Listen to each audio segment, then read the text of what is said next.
Good morning, everyone, and welcome. Thank you for joining Dion Leadership today as part of our monthly webinar series. Today, we are going to be talking about the topic of employee well-being begins with work-life alignment. I have our guest today, Ellen, as well as our founder and CEO, Steve Dion. Thank you very much, Lauren, and welcome everybody. I appreciate you taking time out of your busy day to join us for another edition of our webinar series. And I want to welcome our guest, Dr. Ellen Kossek, to our show today. And thanks for spending time with us. The reason we wanted to really cover this subject, and I'm going to do a little quick introduction before I turn over to Ellen to kind of guide us through this talk, but specifically, what we're hoping to accomplish today is to share a little bit more about the research on work-family conflict. And I've been following this subject of burnout and the Great Resignation and all these topics that have been coming up recently on how well-being is always been important, has not always been prioritized and studied and used in the corporate environment. And we have a whole bunch of data and information now to understand a little bit more about why this is and specifically what to do about it. So I really wanted to kind of use this time to hopefully show how important it is to you and your organization and motivate you with some ideas. And for those of you that don't know us and sort of how we play into this space, as a leadership and organizational development firm, we do a lot of work kind of helping organizations try to create this condition where employees start every day excited and end every day accomplished. That's kind of why we want to show up. And clearly burnout, well-being, work-life conflict are huge hurdles that get in the way to making that condition happen. And what we see in the work that we do, particularly in individual leadership coaching, seeing a lot more, having a lot more conversations with executives about their well-being and about conflict and family balance, and especially with working at home now, what does it look like in leadership development programs? We're trying to bring new programs to bear all the time and talking about what other content we need. And as we talk to training and development managers, they're saying we want to teach these subjects. We see it as how it manifests itself in team development, really in all the areas that we work in. So we just felt like this is a really good time to unpack this subject and to talk through it. So I've asked a leading expert in this space, Dr. Ellen Ersk, to join us. And I have had the pleasure of knowing Ellen for, we were just talking, almost 30 years. I was a student in her class in graduate school, and we've kept in touch over the course of time. And currently, she is a professor at Purdue. When I knew her, she was a professor at Michigan State. Her background and research is in organizational behavior from Yale. And as you can see on the screen here, she has been studying this space and is a renowned professor in this work, particularly in work-family research for many, many years, and also in the field of gender and diversity. And so is a great expert in this field, and I'm excited to partner with her on not just this webinar, but as you'll hear as we talk about this, more about how to take the academic side of this research and package it into solutions that organizations can use and digest. And in that partnership, we also have worked with another professor that is a colleague and that Ellen's known for years, Dr. Leslie Hammer. And in the work that they've done that we'll be talking about today, she'll be kind of presenting their body of knowledge. And it's been published in many, many places. Most recently, you may have seen an article on flexibility, which we're talking about today, that was published at Harvard Business Review just a week or so ago. Ellen was telling me that she's being interviewed. Who is it with? ABC News, I think. And so, it not only is it speak to her credibility, but it speaks to how important this is media outlets are asking for people to come and talk to us about this space. So we're excited to share this with you. I don't want to take too much of the stage today because I know we only have an hour, and I want to be able to turn it over to Dr. Kossek to share her knowledge and research. Welcome, Ellen. Well, thank you very much, Steve. And I want to just say how much I appreciate this opportunity, and to all of you listening, what a gem of a person I think that Steve is, and I feel honored to work with him. I love the fact that he had a corporate career and then has been doing consulting and wants to integrate evidence-based practices in the consulting, because not all consultants do that.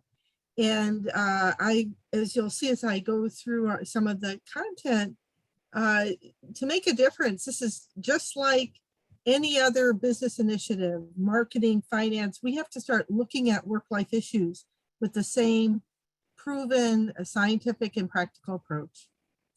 Go ahead, Steve. Next slide. So you all have heard work life, work family. It's now part of our vernacular. It wasn't so much 20 years ago. It was something that was more a woman's issue.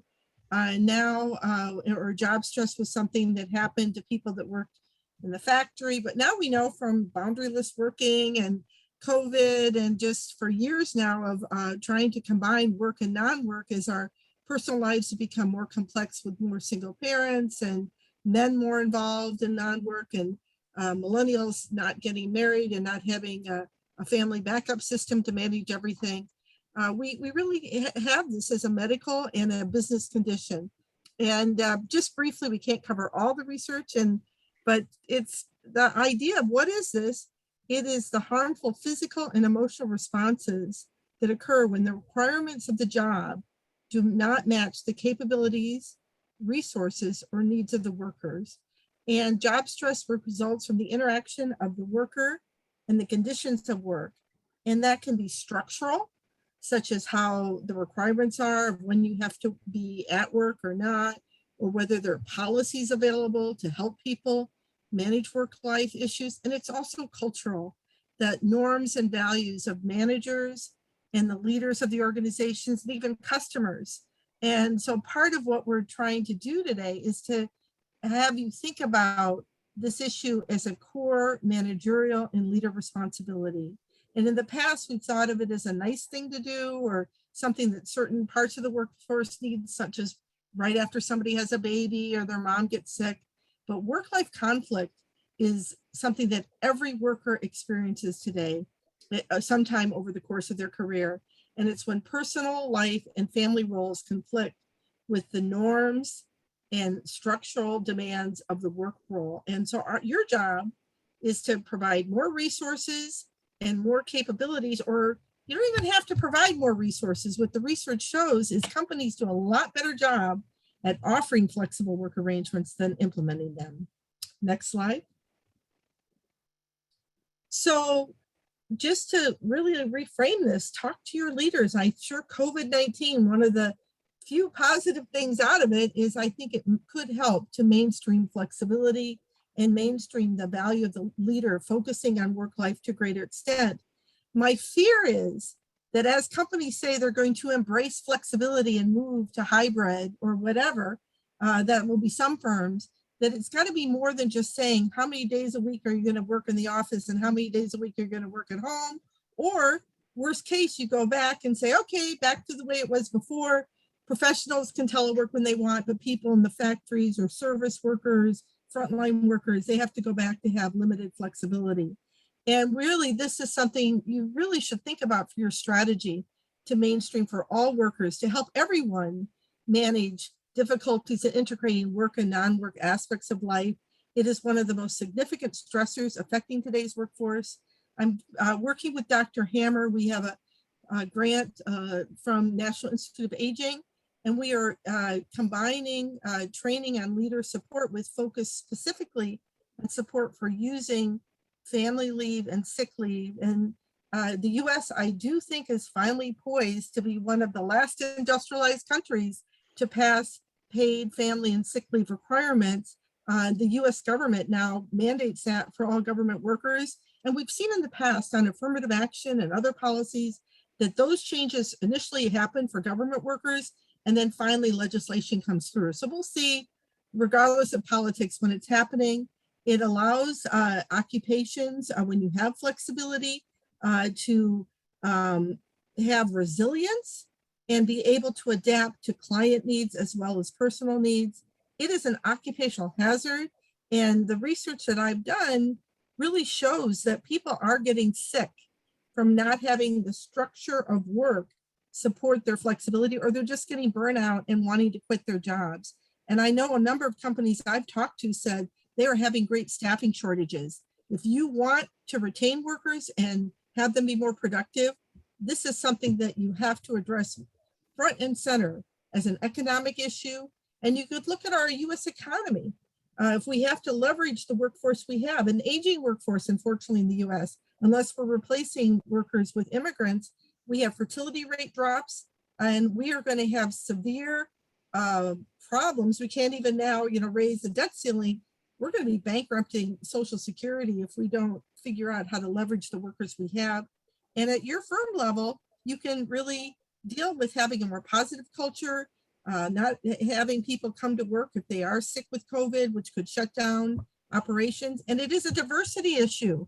I think mental health and wellness has been siloed from work and family and gender and diversity, and they are linked. There is intersectionality. If you look at who's in the jobs that have less flexibility, it's often women and minorities. And this is a way to really achieve many of your strategic goals to tend to work life. Next slide. So what are the causes of work-life stress? Talked about a poor work-family culture. You can think about your firm.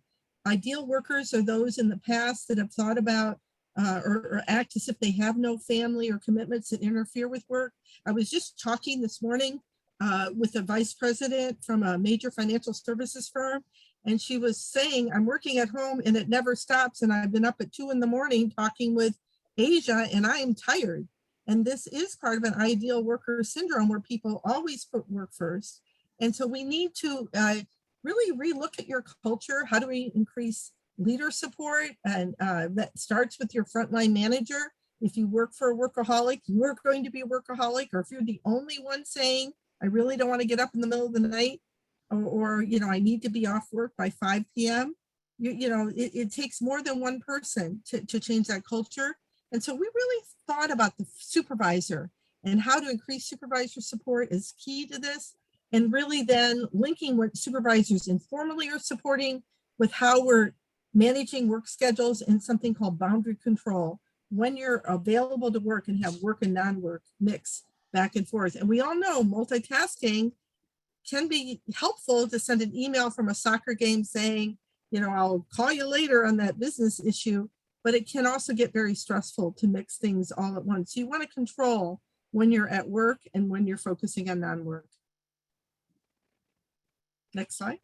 So this is a great deal of research that shows why Steve's webinar and training that we worked on, and this comes from research that's not just Dr. Hammer and I, but growing studies in the National Institute of Health and other areas that work-life stress, when you have an inflexible workplace, leads to more family conflict. I know many of you probably seen how things spill over if there's, children having challenges, divorce, substance abuse, other issues, marital stress, that affects work, costs millions of dollars, decreased job satisfaction.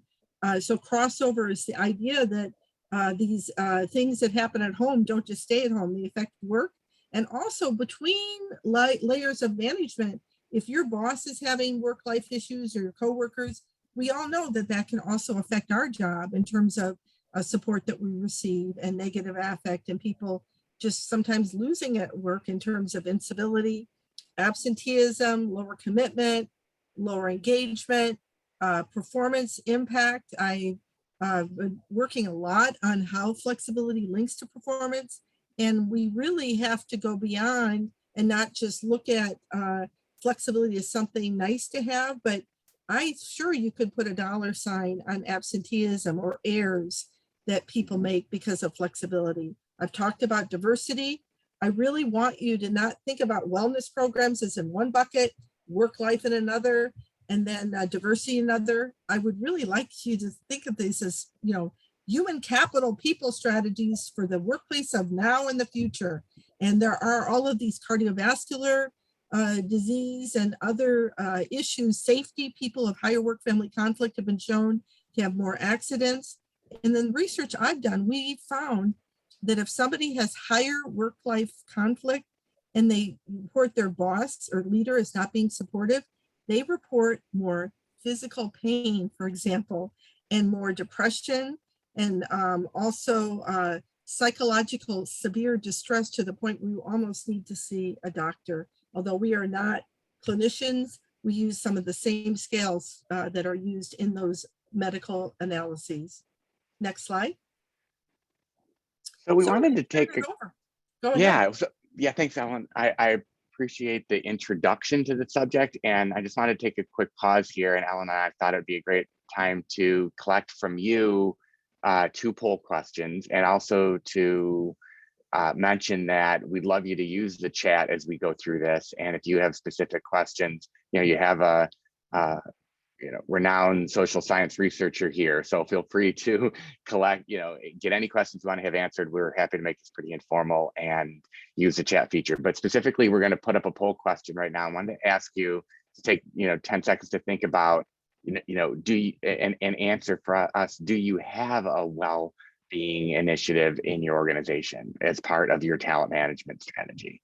So I wanted to get a sense of the audience that we have here, and one of the things that, as this is coming in, one of the things that we see, and as we've been thinking about creating content that supports this, is as Ellen mentioned, we hear things like organizations say people die at the desk here, or they even have phrases about like work until like you can't work anymore, and it's valued as a cultural element. So having to break that is really challenging.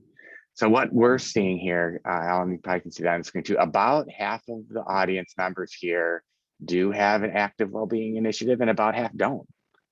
How do you think that compares to what you've studied in the broader, organizational research? I mean, that's surprising to me that there is not an active well-being initiative, but maybe it might be just housed in the benefits department. And sometimes I've seen, because I've worked in HR, that even within HR, there are silos. So the benefits group and the health and wellness group, it's like, oh, you sign up for that health and wellness stuff, but it's not really linked then to the people management system. So that's really surprising to me that it's split. Yeah, many people are on here because they want to start focusing on this. So for those of you that do have an active well-being initiative, we wanted to also ask this question. And these are really for those that are already thinking about this, but specifically, are you involving the manager as part of the program, or are you sort of making policies and programmatic things around this? So the answers are either 1, the role and skill of the manager is an important part of the well-being initiative, like we see how a direct manager impacts this, or maybe it's indirectly addressing the manager's role in the things that we're doing in our work-life initiatives, or really the work-life initiatives and our manager development initiatives just don't exist together. Really wanted to get a sense of what you're doing and seeing as it relates to how you look at your well-being initiative. And Steve, while they're taking the poll, Rachel Weaver asked if we saw EAP programs as part of wellness initiatives, and I would include that. I do think EAP is critical because it does maintain confidentiality. And I've actually given talks to the head of the North American years ago EAP groups. They had a conference, but I think the one thing with EAP is I think sometimes it's reactive, and it's something that helps people when they are going through a crisis. And I think what the need for this kind of training, or just thinking about overall your strategies, to be more proactive and try and create a culture that reduces the need for EAP intervention.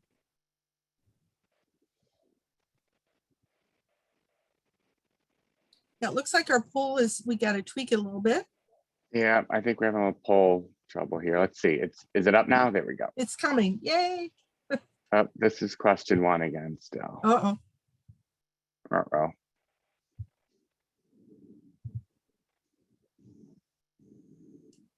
see if we can do question 2.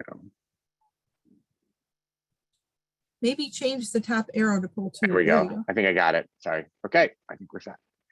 So gave you a lot of time to think about it. Are you incorporating the manager as part of your effort?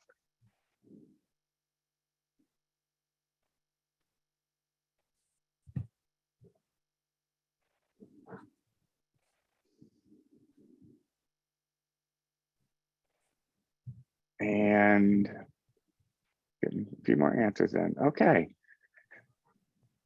So here we go. We're about mixed with this too, about equal amount of each of the 3. I'm encouraged to see that some organizations are actually engaging the manager. One of the things that we were seeing before is people kind of trying to policy their way out of these efforts, or saying, let's do things like bring in a massage, day, and thinking those sort of program things would be enough. And while they are helpful to have people pause and breathe and kind of understand it, it isn't all in. So still some opportunities here, but thank you for sharing that.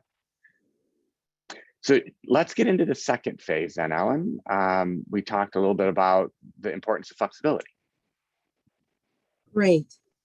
So if we were going to have another poll, I would ask all of you to think about how many of you are rethinking flexibility as you're going back to work today, and how many of you are still fully or partially remote would be another question to ask.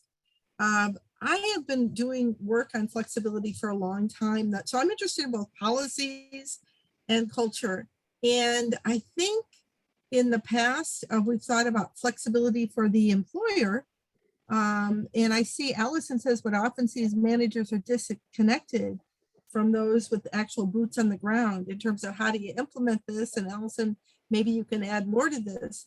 But I think organizations like flexibility for the employee changing their schedule to meet customer needs or to work long hours.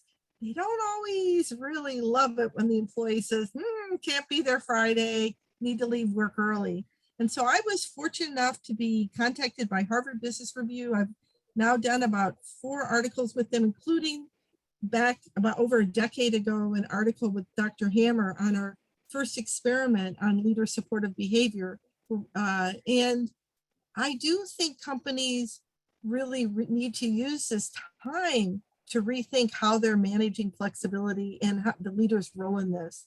And all of the research that I've looked at, and I'm working on a current review, is that companies do a better job of creating flexibility than enabling effective use of these policies. So if you think about your own company and how you track and manage flexibility, you might have what I would call process activity statistics of how many workers use policies. And then you also might look at how many workers have access, but you don't always connect the fact that some parts of the workforce don't have access to hardly any flexibility. So think about shift workers or people in the front line. And I have done work with nursing homes and grocery stores and other industries where even employees in those jobs, rather than penalizing them for not having peak availability for hours in their schedule, think about ways to adapt shift trades or have a backup rotator employee or some way to give small bits of schedule control to everyone, because we've all had those days. So that's the first reason or why I think we need this webinar, is that I love to adopt programs as HR people, but now getting the line managers to really make it part of the strategy and core way of managing people. Not everybody's as good as that, but I see from your poll, 30% of you are thinking about this. Next slide.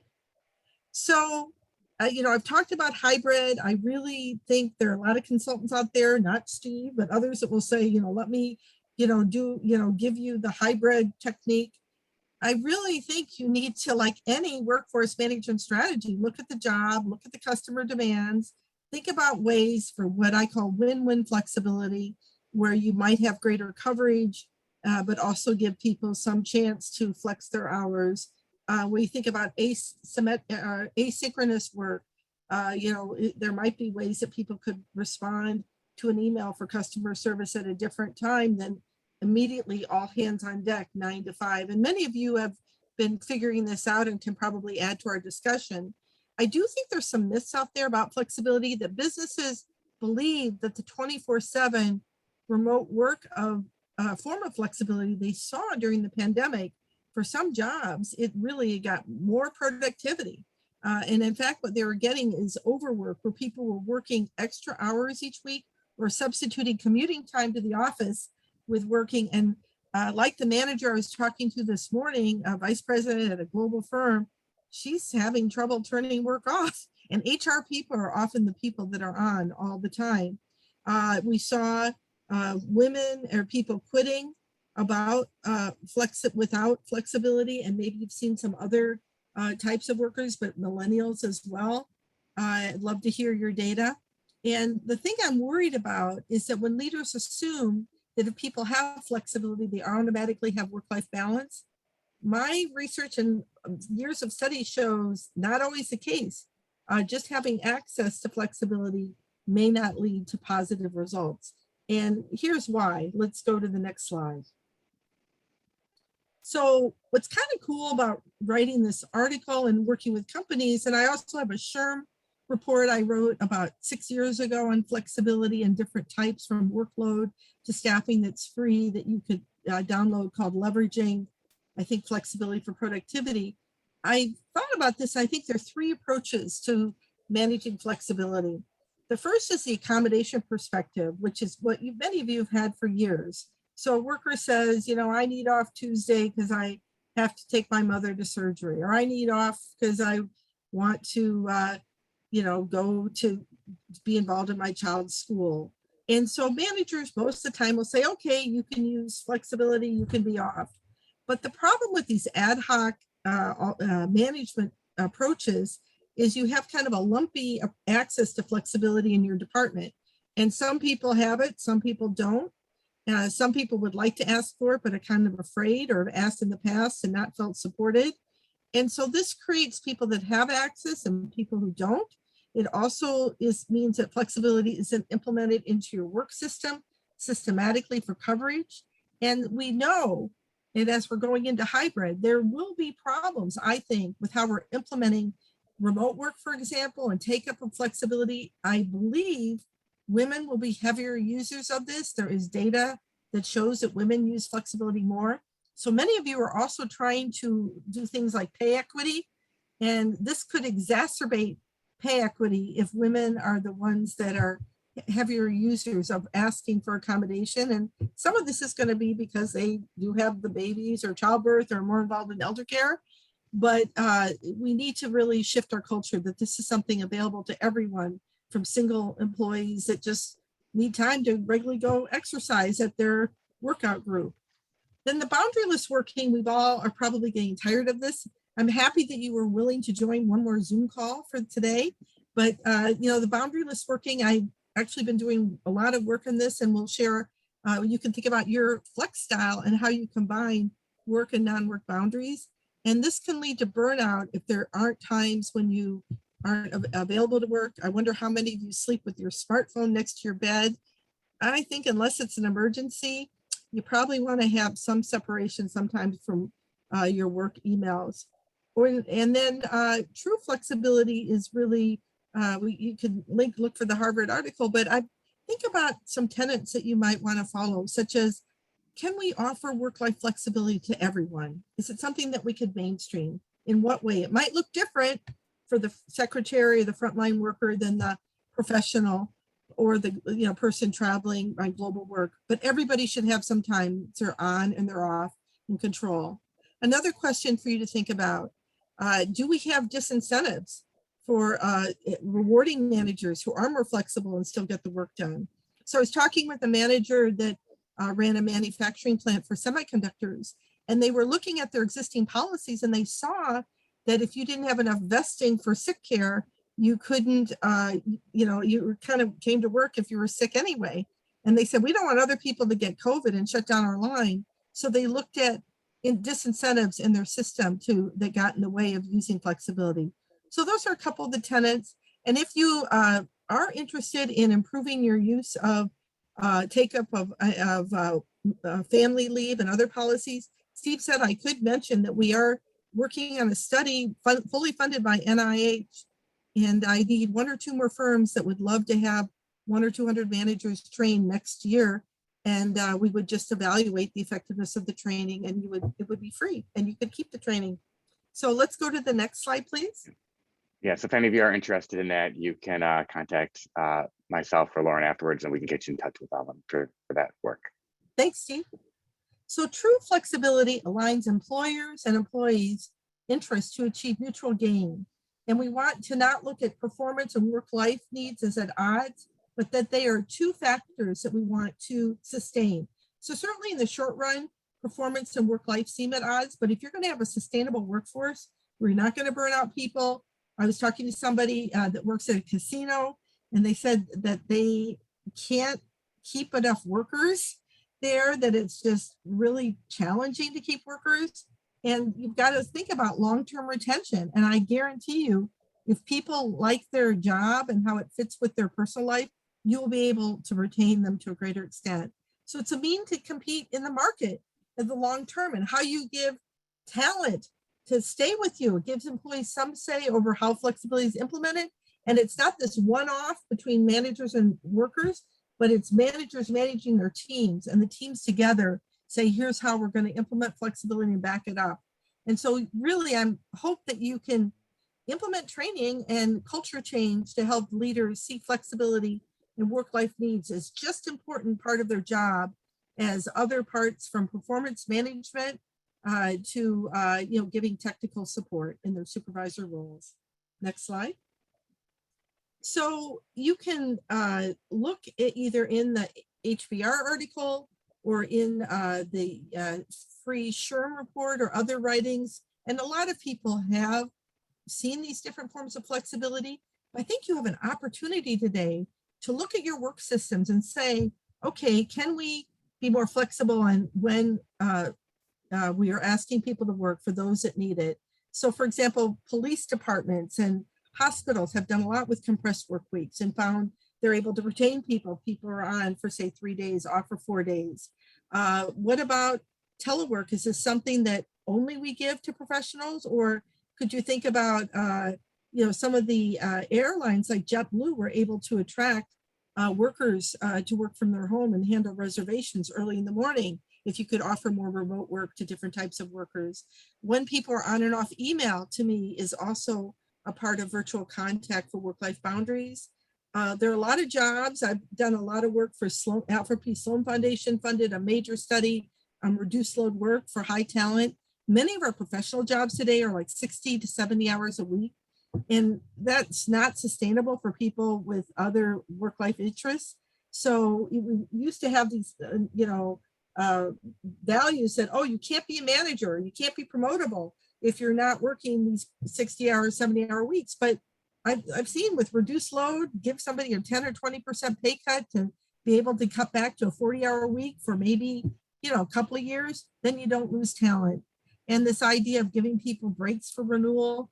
And really the new idea to really think about is what's the mix of work mode that you want for primary work modes. And so there's this idea of bundling, HR bundling, and we've seen with high performance work systems, if you combine pay, high pay for team-based pay with selection systems of fitting people that fit that team culture, with flexibility, you can bundle these quite well. So often when people have location control, they have more schedule control. You really should have a strategic planning session to think about, for core workforce jobs in particular, how you can use this to manage talent. Thank you. Next slide. So just briefly here, I've talked about overwork challenges, workload, availability, and we love our jobs as professionals. And if you have access to work, our personal identity, professional identities, often we, rather than short shrifting our families, many of us focus on work and are checking work emails. We should be relaxing and interacting. And why do we do this? Because people were afraid of losing their jobs. Often we've had economic downturns and they want to get promoted. So how many of us have gotten an email right back after you've sent one? Is that always productivity? Isn't it better to sort of teach people to batch sometimes if it's not an emergency? But it's how we show we care to our family and our customers. And then I've talked about the issues with these smartphones, that people that sleep with smartphones by their bed, about 44% of them, they have sleep problems, difficulty shutting off work, getting up in the middle of the night to read work, email and text, and just can't forget about work. And this leads to burnout. We're seeing a lot more requests for our clients to ask us to teach mindfulness or resilience types of training classes. And years ago, we'd have a catalog, people wanted harder management skills, performance management, accountability, maybe feedback. But it's really interesting to me now that they're saying we need to teach leaders how to have resilience and how to understand their own stress. And that's great that that's happening, but that's a kind of a band-aid, because we're having to teach it because we created a system that got them there. Shouldn't we be able to teach and create a system where they don't get there in the first place? I agree. And if you go to the next slide, I can talk about why these issues of mindfulness are coming up. And it's because of the changing nature of work. So I like this picture here where it's old. Many of us are not commuting on maybe the subway anymore, but times that we used to have a break, such as driving to work. And I've interviewed people who have like a long commute. Somebody who worked at the World Bank in downtown DC. And I said, didn't that sound like an awful commute to have an hour and a half commute? And she says, no, it's wonderful. I start reading the New York Times. I start planning for dinner. I start switching my mental boundaries to get into non-work. And then I come home and I'm in a great mood for my family. So the pace of transitions between work and non-work is reducing. So we're constantly, instead of just relaxing, we're, whether it was such as when you're commuting, we are probably working on the way to work, dealing with non-work or work issues, and this is burning people out. So we do need, next slide, a way to help people understand how to manage work-life boundaries. And so I do have an assessment that you could think about for teams, but pandemic created forced integration. So you see those two circles, work and family, all day long. You might be getting texts or emails back and forth, or even if you're at your home office, you could be a separator, and you could tell your spouse or kids or your dog, don't bother me, shut the door while you're working. But these are boundaries that you have to create, because now the technology has made everything mix back and forth. And then there are people that are work firsters, where they're always letting work tasks interrupt, and you're dealing with work emails on vacation, but sort of not developing the other parts of your life. So you may be the person buying Christmas presents on Christmas Eve because all you've done is put work first. And then family firsters are always letting non-work issues interrupt work, and that's great. But then at the end of the day, they're like, I have to work at midnight to get my work done because I've been dealing with other stuff in the day or in the weekend. And cyclers are people that have periods of high integration and then forced high separation. So say global travelers, when you're on a business trip in Asia, you can't deal with non-work issues. So this type of assessment you could use with teams and have people talk about what your needs are. So if you're a single parent, you really can't be a separator. But if you're on a team that expects people to be available all the time, that's going to create problems. So there are some personality issues and also just work-life issues to think about in your team demography, and have people have sympathy or empathy for different types of needs, and then respect those boundaries. Next slide. Well, and let me pause real quick, Ellen, because there's a couple of comments in the chat that really speak to what you're talking about, and sort of this idea that organizations just put it on the employee to say, you manage your work-life stuff. We allow it, so you just do what you need to do. That's kind of the general sentiment here, and that managers don't see that it's their role to help an employee, whether it's this integration thing. Hey, how are you leaving work to get home to be present? And let me help you be a coach to you. I mean, that's moving from, kind of just managing people's tasks to help coaching somebody to want to be in your organization long-term. But organizations are just starting to even see that. And most managers would say, that's not my job. I'm not supposed to talk about this work. And I'm seeing that in some of the comments here of we need to flip that switch and not just say, it's the employee's responsibility. Exactly. And you take all these assessments like Strength Finder and Myers-Briggs, and this is another work-life assessment. People have different preferences for how they like to combine work and non-work. And just having people first understand where people are coming from is a good part of team building and could be accompanied as part of culture change for implementing flexibility. So over the years done, so I wrote a book a while ago that was in Publishers Weekly called CEO of Me for Wharton Press. They didn't want to put work life in the title, but basically we found these styles that mirror a lot of the ones you just saw. So work warriors are a lot like work firsters, just another name. Overwhelm reactors are integrators that have low control. So what this is it takes your preferences for integration and separation, and I look at whether you have boundary control. So some of us are addicted to work and love, doing work all the time. Others of us would really like to be able to shut work off. So this looks at if you don't have control over how you want to or need to manage boundaries, you have higher, the most unhappy people are the work warriors that just have work in the life, or people that feel they have no control over when they're managing work and non-work. So they have higher family to work conflict, work to family conflict. They want to quit their jobs. Even the people that are doing work all the time, they say their schedules don't fit. They have the CESD, higher psychological distress, and they don't have enough time. And we've all worked with people that you can tell they're really stressed. And these other types, the family guardians that protect the family time, the people that are online all the time, but they don't mind, the dividers that are able to keep work pretty separate from non-work. And then there are some people I've found that are neither work or family centric, but maybe their church or their entrepreneurship or neither work nor family knocks themselves off. But if they're able to have this hobby job or hobby interests, they're able to still be a great employee for you. Go ahead. So let's now turn to the last main idea, and then I'll turn it back to Steve. So Dr. Hammer and I have worked for a couple decades.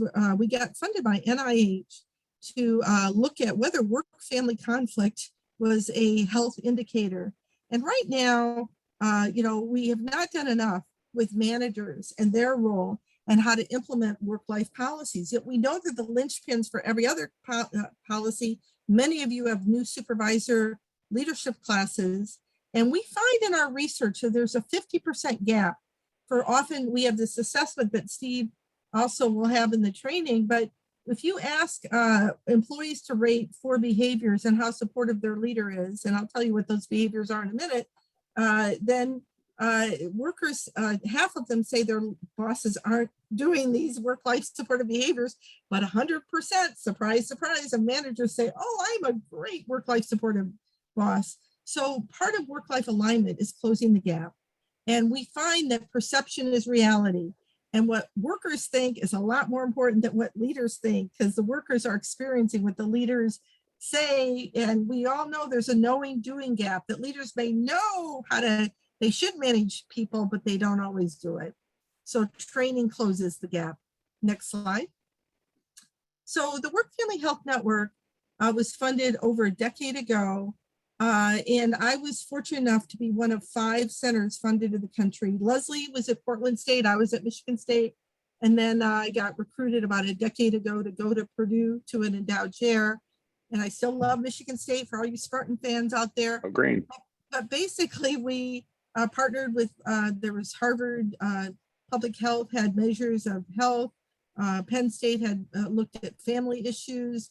Sociologists looked at the structure of work. Kaiser Permanente looked at health issues.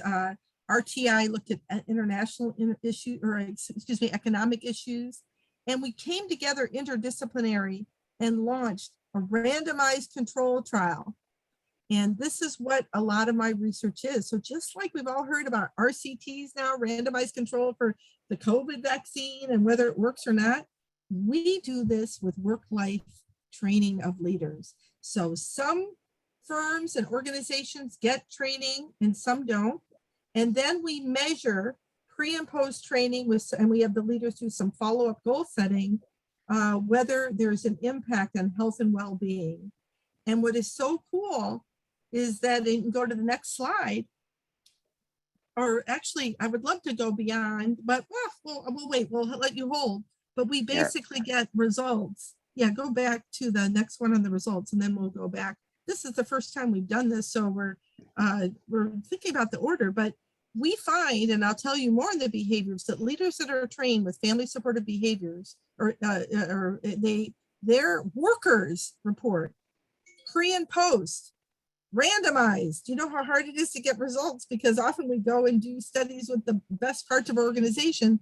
The workers have higher job satisfaction for those that were struggling with family to work conflict, lower intentions to turnover, higher reports of physical health, then keep going. And all these other things. These are studies done with others using our workers well. And there's a lot of international interest in this as well. Improved sleep, improve parental time with children, increase children's sleep time, reduce cigarette smoking, better mental health. I did a study with elder care workers. We even got benefits for them. So think about people caring for elders on and off the job, and sandwich care workers, better safety compliance, and organization citizenship behavior is the idea that when we do extra role helping. So we've all been asked like, oh, can you help me out with this tomorrow? If people are overloaded, they just go, no, I'm sorry, can't. And you need people to help each other out. So we can go back to the other slides on FFSB.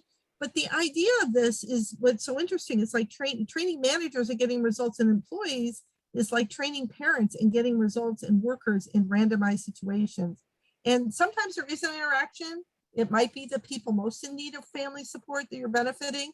But as I've told you, most people at some point need work-life support. So the 4 behaviors that we identify, because we read the literature and said social support for family, what does that mean?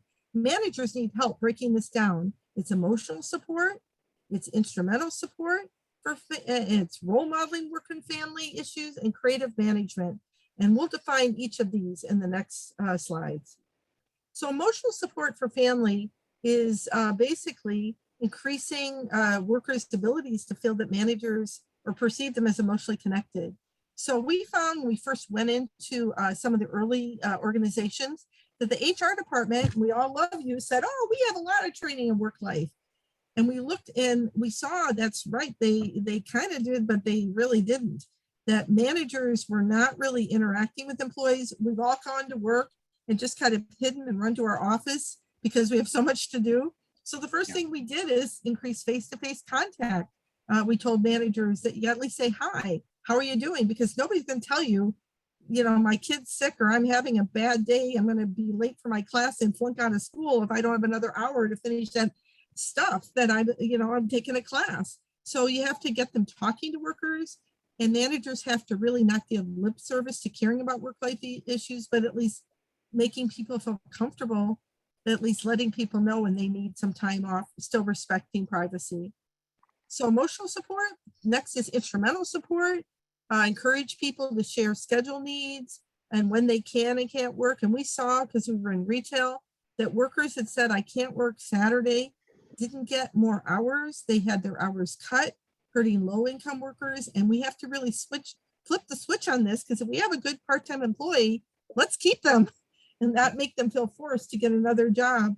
And so we also, there are a lot of sub-behaviors here, and you can think about in your context, what would those be for instrumental? It might be that managers even understand policies and how to work with HR to put in more flexible scheduling.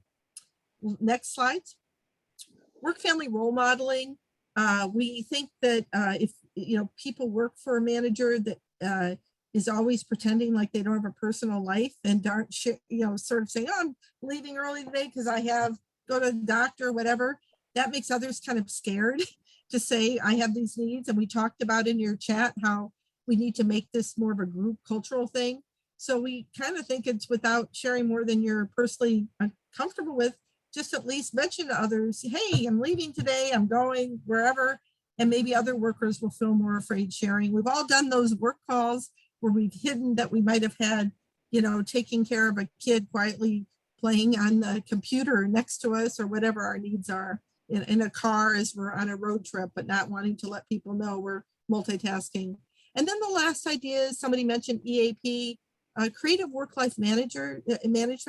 Some of this is just having your leaders not just being trained at the beginning when they're hired, but understanding how to really leverage policies you have and thinking about the department as a whole. So rather than those one-off accommodations, maybe having some team systems in place for how to self-manage flexibility. Don't put it on the leader. Like in the airline industry, a lot of workers can do shift trades for preferred schedules. You could think about in your own department how to have a backup person and some ways to be creative. I've studied one firm where they had two secretaries find a buddy, and this was a pharmaceutical firm, and then they were able to implement summer hours where if each secretary covered the other's boss, they were able to get off every other Friday.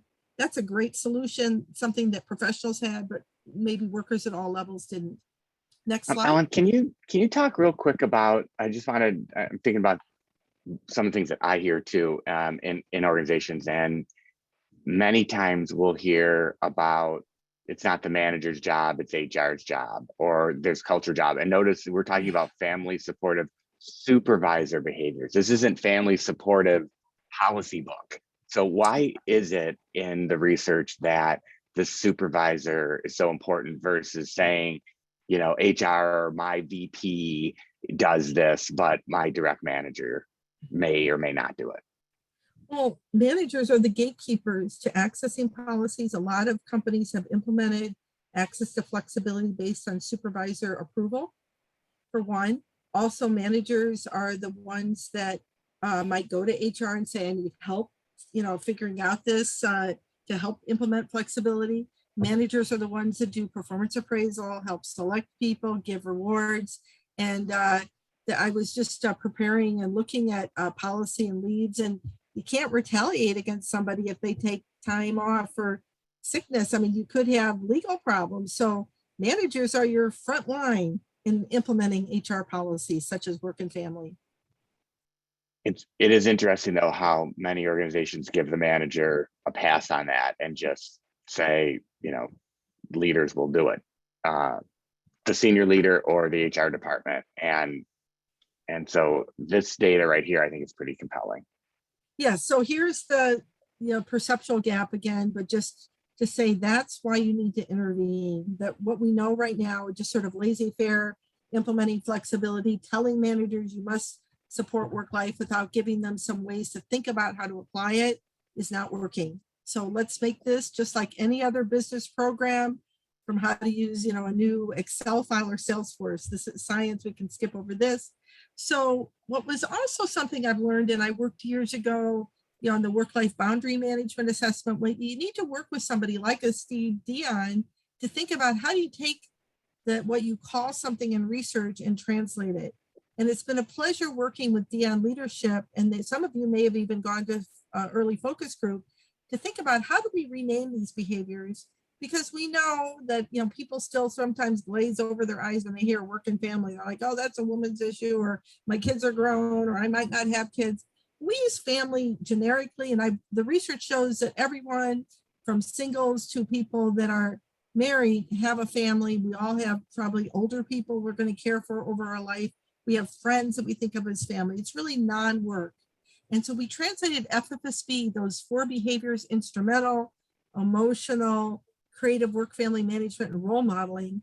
And here are the items that we would assess, or you could assess pre-training and post, and hopefully see some improvement.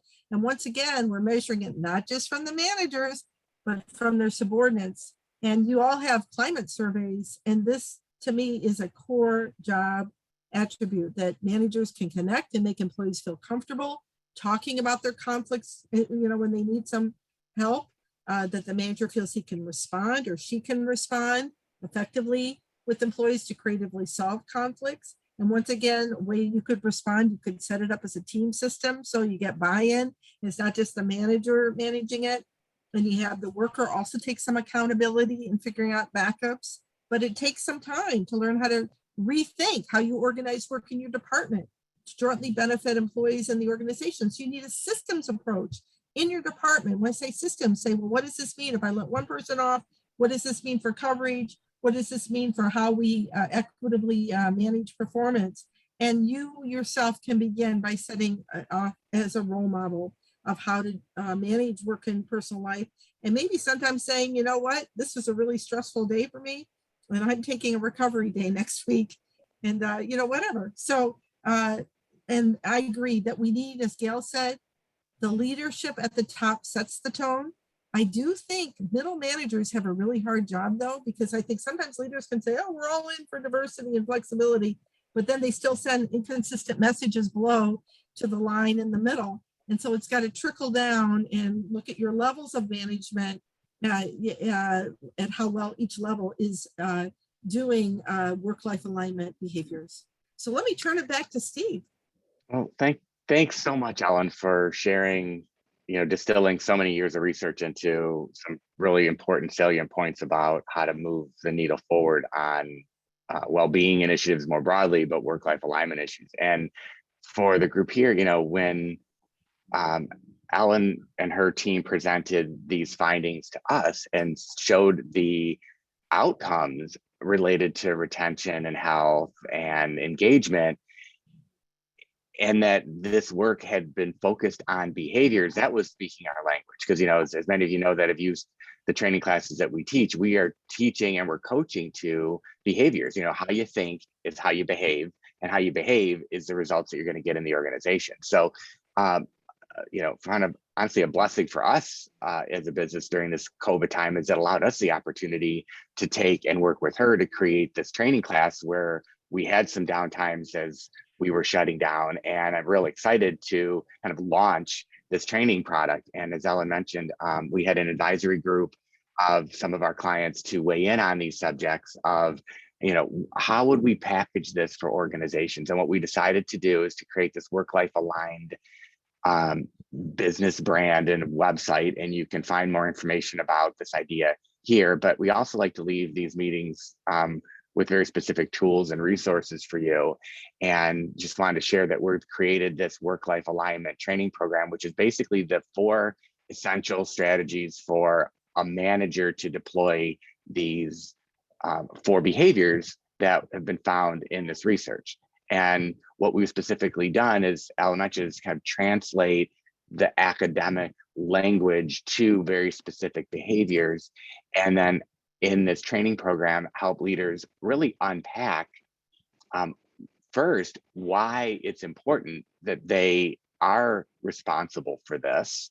And then what specifically do I do behaviorally to connect with my employee? What does it look like, sound like, good, solid coaching and training? How do I respond when somebody brings up a situation and says, can I do this or not? Do you have to say yes? What if you have to say no? What would it look like to reframe it? And then specifically rethinking work. How might I own rethinking work? Who would I have a conversation with? Can I do this? If it's in the policy book, if the policy book has a little asterisk that says manager's discretion, does that mean I'm really allowed to do that?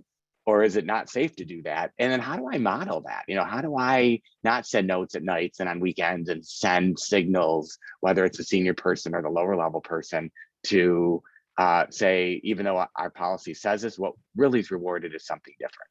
So what we've done is created this program. It's a self-paced e-learning course that's going to kind of help you think through how you understand, explore, learn and create. So I don't really want to spend too much time on this, but I do want you to know that we have tools available for you. And if you're interested in learning more about this, if you think that would be important for you and your managers, it's just being launched now, and you can learn more about kind of the research and Ellen and Leslie's work on work-life aligned. We're going to do a product demo on this on December 14th. So Lauren will put in the chat if you want to learn more and kind of kick around what this would look like to see if it would fit in your organization. There's SCORM compliant files that you can either put on your LMS, or we can give you access for some managers. Or if this is really hot and you want to talk about that, or talk about Ellen coming in and talking to your senior team or something with the partnership we have now, feel free to contact us and we can help you think about not just this training program, but how we can help support your work-life alignment activities. And then to close, I just wanted to share a couple of announcements here.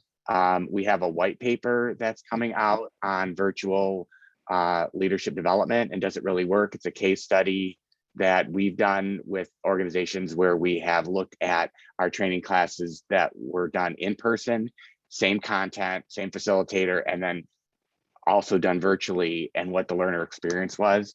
We have an article coming out, I think today actually, but we're kind of at the mercy of their calendar from training industry on this virtual and leadership development work. So we'll share that with you. For those of you that do coaching with us, we're collecting data on our coaching client reports. And so we're trying to do a lot of this research based. It's not as deep as Ellen and her team has done, but related to our work, and publish those activities. So more to follow on coaching outcomes.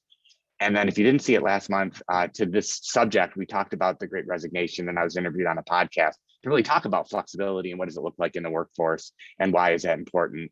And then last, we'll be republishing our new catalog of new content like this class we just talked about here in mid-November. So you can look out for that. And then if you like these webinars, we have another professor coming to talk next month on somebody who studied a ton of work in a very different space. And our next webinar is on November 2nd. And it's about the power of answers, how to raise your answer intelligence. So we've talked a lot, we talk about how to ask good, insightful questions, but what through his research, he's found that there's 6 very specific ways in which you can answer a question. Does this answer require a metaphor? Does it require, well, I'll leave it there. I won't share with you. If this is of interest to you at all, please sign up for our next webinar. And with that, I want to say thank you so much for your time and expertise and being on our webinar series, Ellen. Thanks so much. Thank you so much. And I just want to say again, I kudos to all of you for being interested in learning how to help people with this area. And I think it will also benefit your firm. And have a great day. Thank you again, Steve and Lauren. Thanks. Bye-bye.